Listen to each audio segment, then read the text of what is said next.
ఆ కాంగ్రెస్ అనే పార్టీనే ఆ బ్రిటిష్ వాళ్ళు పరిపాలించడానికి కోసం సహకరించడానికి కోసం అని చెప్పని ఒక కాంగ్రెస్, ఇండియన్ నేషనల్ కాంగ్రెస్ అని చెప్పిన ఒక పార్టీ పెట్టి అందులో భారతీయుల్ని ఎవరైతే వాళ్ళు కొలాబరేట్ చేయడానికి విల్లింగ్గా ఉన్న వాళ్ళనందరినీ వాళ్ళలో జాయిన్ చేసుకొని మన హిందువులు, మన దేశం ప్రజలందరినీ మోసం చేస్తూ వచ్చారు. అది జరుగుతూ ఉంది.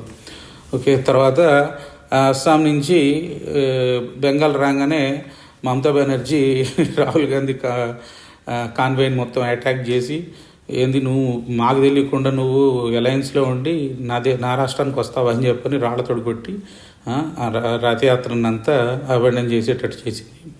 తర్వాత బీహార్ ఎంటర్ కాగానే బీహార్లో నితీష్ కుమారు ఆర్జేడీ లాలూ ప్రసాద్ యాదవ్ వాళ్ళ పార్టీతోటి గఠబంధన్లో ఉండి ప్రభుత్వం రన్ చేస్తూ ఉన్నాడు. ఆ అలయన్స్ నుంచి సూత్రధారి, ఈ ఇండియా అలయన్స్కి సూత్రధారి అయిన Bihar chief minister Nitish Kumar alliance నుంచి బయటకు వచ్చి ఎన్డీఏలో బీజేపీతో జాయిన్ అయిపోయి గవర్నమెంట్ పడేసి ఇప్పుడు బీజేపీతో గవర్నమెంట్ ఫామ్ చేసిండి దీంట్లో. సో రాహుల్ గాంధీ ఏ రాష్ట్రాల నుంచి పోతుంటే ఆ రాష్ట్రాల్లో ఏదో ఒకటి పెద్ద పెద్ద లీడర్స్ అందరూ వదిలేసి వెళ్ళిపోతున్నారు. తర్వాత మహారాష్ట్రలో మిలింద్ దేవరా కాంగ్రెస్ లీడర్ వచ్చేసి చాలా పెద్ద లీడర్ మిలింద్ దేవరా ఈ కాంగ్రెస్ నుంచి వదిలేసి షిండే శివసేన వచ్చి జాయిన్ అయిపోయాడు మహారాష్ట్రలో. తర్వాత ఆచార్య ప్రమోద్ కృష్ణ, ఈయన చాలా మంచి ప్రవక్త, ధార్మిక గురువు, కాకపోతే కాంగ్రెస్ పార్టీలో ఎన్నో సంవత్సరాల నుంచి ఉన్నాడు. ఇప్పుడు వరకు ప్రతిరోజు నేషనల్ న్యూస్లో ప్రతిరోజు అనలిస్ట్ లాగా కూర్చొని కాంగ్రెస్ నుంచి తరఫున మాట్లాడుతూ ఉంటాడు. ఇప్పుడు నన్ను పట్టించుకోవట్లేదని చెప్పని వచ్చేసి రాహుల్ గాంధీని తిడుతూ మోడీని పొగుడుతూ ఉన్నాడు ఇప్పుడు. ఓకే, తర్వాత జమ్మూ అండ్ కాశ్మీర్లో నేషనల్ కాన్ఫరెన్స్ అంటే ఈ ఫారూక్ అబ్దుల్లా పార్టీ వాళ్ళ మెయిన్ లీడర్స్ జమ్మూలో ఉన్న మంచి లీడర్స్ అందరూ వచ్చేసి వాళ్ళ కింద లీడర్షిప్ అందరు 100 మంది వచ్చేసి బీజేపీలో జాయిన్ అయిపోయారు. తర్వాత కేరళలో పీసీ జార్జ్ తన సొంత పార్టీ ఒకటి పెట్టుకున్నాడు. ఆ పార్టీని తీసుకొచ్చి బీజేపీలో జాయిన్ చేసేసాడు, మర్జ్ చేసి పడేశాడు. తర్వాత మణిశంకర్ అయ్యారేమో వాళ్ళ కూతురు ఏదో పిచ్చిగా మాట్లాడుతూ ఉంటే వాళ్ళ కాలనీలో ఈ కాలనీలో ఉండటానికి లేదని చెప్పని బయటికి గెంటేస్తానని చెప్పని బెదిరిస్తూ ఉన్నారంట.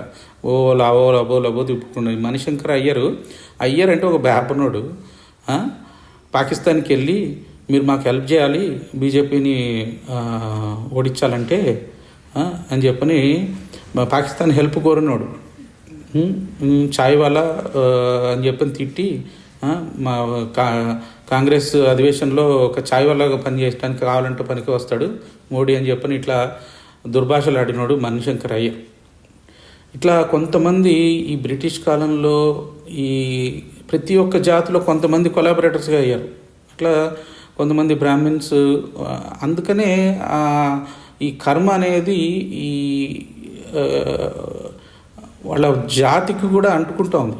సో బ్రాహ్మణ్ హేట్ అనేది కొంతమంది బ్రాహ్మణులు ఎవరైతే బ్రిటిష్ వాళ్ళతోటి అలైన్ అయ్యి మన దేశాన్ని లూటుకోవడానికి ప్రయత్నం చేయడానికి సహకరించారో వాళ్ళందరూ కూడా బ్రిటిష్ వాళ్ళతోటి అలైన్ అయ్యి చేసిన వాళ్ళు వల్ల ఈ రోజున బ్రాహ్మణులు ఈ మద్రాస్ ప్రెసిడెన్సీలో, ఈ బెంగాల్ ప్రెసిడెన్సీలో బ్రాహ్మణ్ హేట్కి గురవుతానికి కారణం వాళ్ళ ప్రీడెసెసర్ కొంతమంది చేయటం వల్ల సమాజం మొత్తం, ఆ బ్రాహ్మణ్ సమాజం మొత్తం ఆ బ్రాహ్మణ్ హేట్కి గురైంది. అయితే మనం చాలా జాగ్రత్తగా అందరినీ తప్పుగా పట్టకూడదు. ఇప్పుడు గుడిలో ఉన్న పూజారి అట్లా చేసేవాళ్ళు వాళ్ళందరూ మన హిందూ ధర్మానికి ఎంతో చేస్తున్నారు. కానీ ఎవరైతే ఈ కొలోనియల్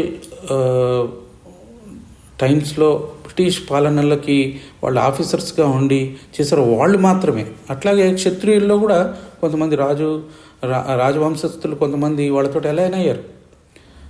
సో అట్లా ప్రతి ఒక్క సమాజం నుంచి కొంతమంది వాళ్ళకి అలైన్ అయ్యి బ్రిటిష్ వాళ్ళకి మిగతా సమాజాన్ని మొత్తం తొక్కిపడింది. అందుకనే చాలా కొంతమంది దగ్గర మాత్రమే డబ్బు అంతా చేరిపోయింది. వాళ్ళు కొంత ఉంచుకొని మిగతాదంతా బ్రిటిష్ వాళ్ళకి పంచిపెట్టారు, ఇచ్చేశారు. సో దీనివల్ల మన దేశం అంతా పూరైపోయింది. సోనేకి చిడియా, బంగారు దేశం అని చెప్పుకోవాల్సిన దేశం ఇలా అయిపోయింది. అయితే మన వాళ్ళు ఇప్పుడిప్పుడే కళ్ళు తెరుస్తూ ఉన్నారు. ఈ సోషల్ మీడియా రావటం వల్ల చాలా మనకి హెల్ప్ అవుతుంది, సహకారం జరుగుతుంది.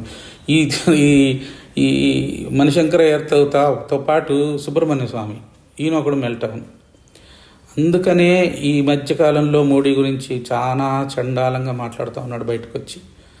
ఆ మనిషి మాత్రము మన హిందువుల కోసం ఏమేమో చేశానని చెప్పుకుంటూ, అది చేశాను ఇది చేశానని చెప్పుకుంటూ, నాకు మంత్రి పదవి ఇవ్వలేదు, ఫైనాన్స్ మినిస్టర్ ఇవ్వలేదు అని చెప్పని ఇప్పుడు ఈ మధ్యకాలంలో బాగా మోడీకి అగ్నెస్ట్గా మాట్లాడుతూ ఉన్నాడు.